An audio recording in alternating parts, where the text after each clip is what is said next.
senior markets correspondent, coming to us from the New York Stock Exchange. Let's talk about the market session. Let's do some trading. Alan Nuckman's with me, chief market strategist at Bullseye Option. Good Monday to you, sir. Good Monday. I felt like I had to come in. Was it like December, I think, around the holiday season? I remember you said for Christmas to yourself for the holidays, buy like a 10% out of the money put or something. What starting I this said year. for everybody, the market went up 25% in 2024, 2023, 25% in 2024. Yeah.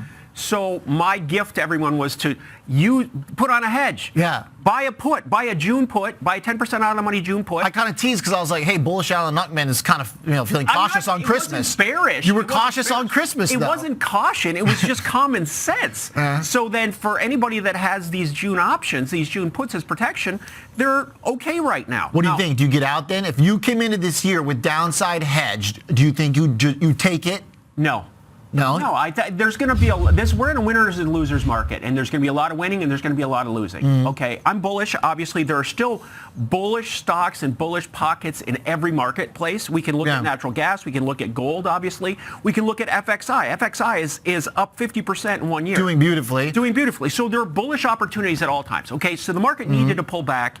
We're seeing some profit taking. We've come down. We broke through a support level where we've been trading sideways since the election. We've broken through that for right now. We had some bearish weekly action just 3 weeks ago when we made those new all-time highs. Yeah, and fake out. And then closed lower on a weekly basis. That's by the a way, negative sign. has that not been one of the main characteristics of this particular pullback? Is the way it's all been head fakes from day one? It was head fakes. There are different types of sell-offs. Fake out breakouts. Yeah, it was started with the fake out breakout. And so if we look at the E-mini futures right now, we have not taken out Friday's low. We're close though. We got with 1 point. So now we'll look to see, but we want to measure, is the VIX higher than it was on Friday? Right now, I would have to look at it, but it's getting very close. So you want to look for some sort of divergence there and see if the We are. VIX is up above. We got 26 but it's not 8. it did not get as high as 28 where it was back in December. Yeah. So we're getting some bullish divergence from that standpoint. Even though price is significantly lower than we were in December when we went down that one time, the VIX is not. So right now, mathematically, we want to see where we are after this first hour, see if we take out that low or if we can bounce back and start to fill in some of that gap. We're taking out the low basically as we speak for those ES futures. To your point. Not yet. No, 56.71, 56.71. Yeah, that's what I'm saying. Taking process. We're close. If we pull up that chart again for VIX real quick, KG and I were talking about this. It's not often you see a stair step in VIX. It's a very interesting thing that's happening here. Usually it's the whack-a-mole. It just pops straight up and then they beat it back down. So what do you make of that? This is a little bit different. Well, I was also talking about some bullish markets. Well, let's talk about the 10-year futures. That's been a bullish bounce. The euro currency, bullish bounce. So those were overloaded markets that needed to have some correction. And now we're seeing this dollar decline, which whether it's engineered or not, sure, we can get into a lot of conspiracy theories about why, but it's a result that people wanted.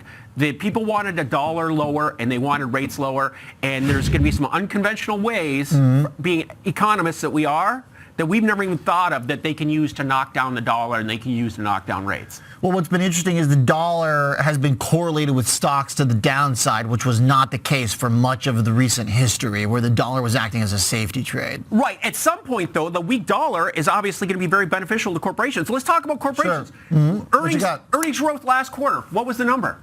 Earnings growth last quarter? 18%. 18? Nice. Okay? That's juicy. That's a juicy number. For S&P? For the S&P. And the profit margin was 12%, which is above a 10-year average. So companies are doing better than they've ever done. So when it comes down to it, yes, we've got a lot of nonsense going on that's impacting stocks, but stocks needed a pullback, and that's why we want to lean on these levels. And I think this push below 5,800 in the S&P has been significant. Let's see if it's a fake out breakout to the downside or if this is real, and that's what we have to look at in the next week. We're oversold. We're really oversold, and I think we could get back inside that range once again on the upside. Earnings growing at 18%, but trailing But trailing, see, there's always a 28 but. times. There's always a but. All But right. trailing. So, but hey, you're the man who said to not take off your hedges if you had them in. So you're I saying, said hold what? on. Sleep. If I bought a put coming into this year, Right. Let's say I just bought a whole year of time. Just buy What the do you June think? ones. You don't need to go more. Yeah. I usually go Just no more than 6 for months. theory, for like hypothetical sake, to figure out when you should be happy taking profits as a short. Should It's you be? not about taking profits. It's not. It's designed so that you can sleep well. Yeah, It's so you not just about. keep it It's up. not a trade. It's a hedge. Well, it would be nice to take It's- it off and well, sleep it'd be extra well. Right. It'd be nice to be able to time it perfectly and then have the market go back up and that option to expire worthless. But you know what?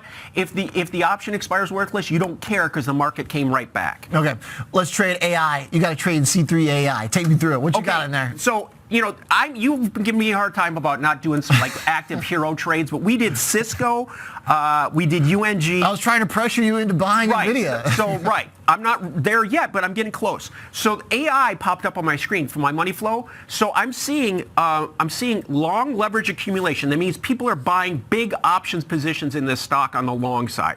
So somebody sees something, and I see what they're doing, so I'm going to follow what they're doing. From risk reward, this has dropped. It's been trading between 20 and 40 for most of the year. So 30 is a midpoint magnet that it could easily bounce back. And like I said, we're very oversold. So now we want to see how the markets react when we see some buyers step up. Okay. So, I'm looking at this stock. Nobody likes it, but it's back to its breakout. It's 50% off its December levels. And it's got the ticker. And it's got the ticker. So I don't think AI is dead. I'm not going to be the one to call that, that's for sure. Yeah. And it's also still 100% off its lows from 2022. So there's a lot going on. Nobody likes it. Nobody likes this sector right now. But from a risk-reward standpoint, leaning on that 20 level, and that's what it's all about now, is how levels react, how markets react at certain levels, how they hold or fail to hold, and that's something to look for. Sitting right at the 52-week low. Ticker is AI. It's if not you quite think. it's not quite at the low, all right? I'm Well, leaving yeah, it at you're 20. yeah, you're a couple bucks off. Okay, a couple bucks off the low. Yeah. So, and the volatility is not as high as it was in the past. So that's also a sign there might be a sentiment shift. Because it was pretty juicy for a while. Right, and you would think that if this stock is getting crushed, which it has, that the fear would increase, and it really hasn't increased that dramatically. So that's a positive sign. And like I said, I'm following the money.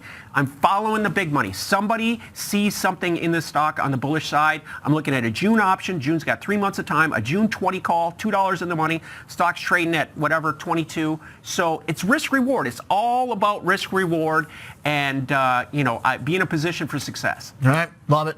Buying the in the money 20 strike looks like a place for support for AI. Thanks, Alan Huckman. Maybe, maybe not. But I have a limited risk play, just like with that put.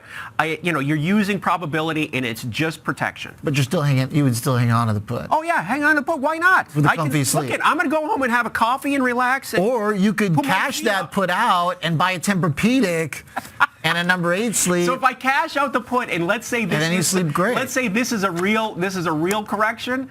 I'm probably going to be kind of upset about that. Okay, well, we got a decent one so far. Appreciate it. All right, thank you. Thank you, AK Alan Huckman, Chief Market Strategist, bullseyeoption.com. Coming up.